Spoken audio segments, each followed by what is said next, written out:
सोचिए एक ऐसी ताकत के बारे में जो दिखती तो नहीं पर हम सबने उसे महसूस किया है। एक रहस्यमयी शक्ति जो हमारी रोजमर्रा की चीजों में ही छुपी है। एक छोटी सी चिंगारी से लेकर आसमान में कड़कती बिजली तक। आज हम इसी अदृश्य शक्ति के पीछे के विज्ञान को समझेंगे। स्थिर विद्युत। कभी ऐसा हुआ है ना कि दरवाजे की कुंडी छूते ही हल्का सा झटका लगाओ, या स्वेटर उतारते वक्त वो चटचट की आवाज। हाँ, ये अनुभव हम सब के लिए काफी आम है। जैसे सर्दियों में जब स्वेटर उतारते हैं तो वो चट चट की आवाज, या फिर कार का दरवाजा छूने पर अचानक से लगने वाला वो करंट। अरे यहाँ तक कि आसमान में जो बिजली कड़कती है ना, वो भी। ये सब एक ही कहानी के अलग अलग हिस्से हैं। तो चलिए इस पूरे रहस्य को परत दर परत खोलते हैं। हम शुरू करेंगे रोजमर्रा की इन छोटी मोटी चिंगारियों से। फिर देखेंगे कि इसकी खोज हजारों साल पहले कैसे हुई। हम ये भी समझेंगे कि चीजें एक दूसरे को खींचती या दूर क्यों धकेलती हैं। और ये चार्ज, ये आता कहाँ से है। इसके कुछ पक्के नियम हैं, उन्हें जानेंगे। और आखिर में देखेंगे कि कूलॉम ने इस अदृश्य बल को नापा कैसे। तो ठीक है, शुरू करते हैं पहले हिस्से से। रोजमर्रा की ये रहस्यमयी चिंगारियां, आखिर ये है क्या? ये अदृश्य शक्ति जिसे हम सब महसूस करते हैं, क्या बला है ये? विज्ञान की दुनिया में इसे कहते हैं स्थिर वैद्युतिकी या इलेक्ट्रोस्टैटिक्स। सीधे शब्दों में कहें तो ये रुके हुए, मतलब स्टेशनरी इलेक्ट्रिक चार्ज और उनसे पैदा होने वाली ताकतों की स्टडी है। चलिए अब कहानी को थोड़ा पीछे ले चलते हैं। अगले हिस्से में हम देखेंगे कि इस रहस्य का पहला सुराग हमें कहाँ और कैसे मिला। पता है, इसकी कहानी शुरू होती है आज से लगभग 2500 साल पहले, प्राचीन ग्रीस में। वहां थेल्स नाम के एक थिंकर थे। उन्होंने एक बड़ी मजेदार चीज देखी कि जब एम्बर नाम के पत्थर को ऊन से रगड़ते हैं तो वो कागज के छोटे छोटे टुकड़ों को अपनी तरफ खींचने लगता है। और मजे की बात यह है कि एम्बर को ग्रीक में इलेक्ट्रॉन कहते थे, और इसी से बना हमारा शब्द इलेक्ट्रिसिटी। लेकिन कहानी सिर्फ खींचने तक ही सीमित नहीं थी।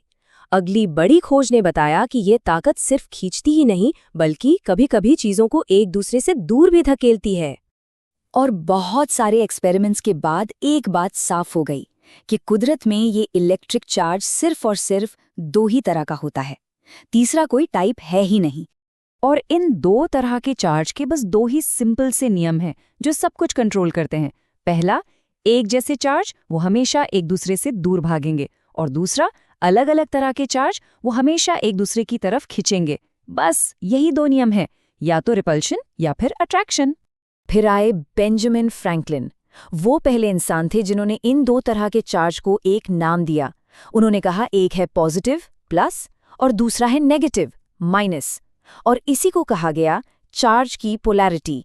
ठीक है, तो फ्रैंकलिन ने नाम तो दे दिए, पॉजिटिव नेगेटिव, पर ये तो बस नाम हुए ना। असली सवाल तो अब भी वही है कि ये चार्ज आखिर बनता कैसे है, आता कहाँ से है। और इसका जवाब थोड़ा चौंकाने वाला है। सच तो ये है कि चार्ज बनता ही नहीं है। जी हाँ, जब हम दो चीजों को आपस में रगड़ते हैं तो कोई नया चार्ज पैदा नहीं होता बस ये है कि चार्ज एक चीज से उछलकर दूसरी पर चला जाता है, सिर्फ ट्रांसफर होता है। और इस पूरे खेल का हीरो है इलेक्ट्रॉन। ये एक बहुत ही छोटा सा कण है जिस पर नेगेटिव चार्ज होता है। तो जब कोई चीज अपने इलेक्ट्रॉन खो देती है तो उस पर आ जाता है पॉजिटिव चार्ज, और जिस चीज को वो इलेक्ट्रॉन मिल जाते हैं वो हो जाती है नेगेटिव चार्ज। लेकिन हर चीज इलेक्ट्रॉन्स को आसानी से बहने का रास्ता नहीं देती। कुछ चीजें जैसे कि धातुएं या हमारा अपना शरीर इलेक्ट्रॉन्स के लिए हाईवे की तरह हैं। इन्हें हम कहते हैं चालक या कंडक्टर्स। वहीं दूसरी तरफ प्लास्टिक, लकड़ी या कांच जैसी चीजें, ये इलेक्ट्रॉन्स के लिए एक दीवार की तरह हैं, उन्हें रोक देती हैं। इन्हें कहते हैं विद्युत रोधी या इंसुलेटर्स। अब जब हम ये समझ गए हैं कि चार्ज क्या है, तो चलिए इसके 3 सबसे फंडामेंटल, सबसे बुनियादी नियमों पर नजर डालते हैं। ये नियम कभी नहीं टूटते। पहला है योज्यता। इसका मतलब बस ये है कि किसी भी सिस्टम का टोटल चार्ज निकालना हो तो बस सारे पॉजिटिव और नेगेटिव चार्ज को जोड़ दो। दूसरा है संरक्षण। चार्ज को ना तो पैदा किया जा सकता है ना ही खत्म, वो बस एक जगह से दूसरी जगह जा सकता है। और तीसरा, जो सबसे मजेदार है, वो है क्वांटमीकरण। इसका मतलब है कि चार्ज हमेशा छोटे छोटे पैकेट में आता जाता है। आप किसी को आधा इलेक्ट्रॉन नहीं दे सकते, या तो पूरा एक इलेक्ट्रॉन जाएगा या 2 या 3, बिल्कुल जैसे हम पैसों का लेन देन करते हैं। और चार्ज की ये जो सबसे छोटी इकाई है जिसे ई कहते हैं, उसकी वैल्यू देखिए। ये अविश्वसनीय रूप से छोटी है। 1.602 गुणा 10 की पावर -19 कूलॉम। कूलॉम जो है वो चार्ज को नापने की यूनिट है। तो चलिए अब इस सफर के आखिरी पड़ाव पर चलते हैं और देखते हैं कि इस अदृश्य फोर्स को, जिसकी हम इतनी देर से बात कर रहे हैं, उसे नापा कैसे जा सकता है। और ये काम किया एक फ्रांसीसी साइंटिस्ट ने, चार्ल्स ऑगस्टिन डी कूलॉम। उन्होंने एक फॉर्मूला बनाया, एक गणित का नियम जो दो चार्ज के बीच लगने वाले फोर्स को बिल्कुल सटीक तरीके से बताता है। कूलॉम का नियम हमें बताता है, चलिए आसान भाषा में समझते हैं।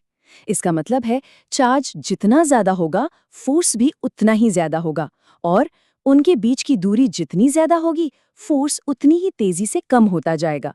ये बिल्कुल न्यूटन के गुरुत्वाकर्षण के नियम जैसा ही है, बस एक फर्क है, गुरुत्वाकर्षण हमेशा खींचता है, पर ये इलेक्ट्रोस्टैटिक फोर्स खींच भी सकता है और धकेल भी सकता है। और इस नंबर को देखिए जरा, सिर्फ एक कूलॉम का नेगेटिव चार्ज बनाने के लिए आपको चाहिए लगभग 6 के बाद 18 शून्य, इतने सारे इलेक्ट्रॉन्स।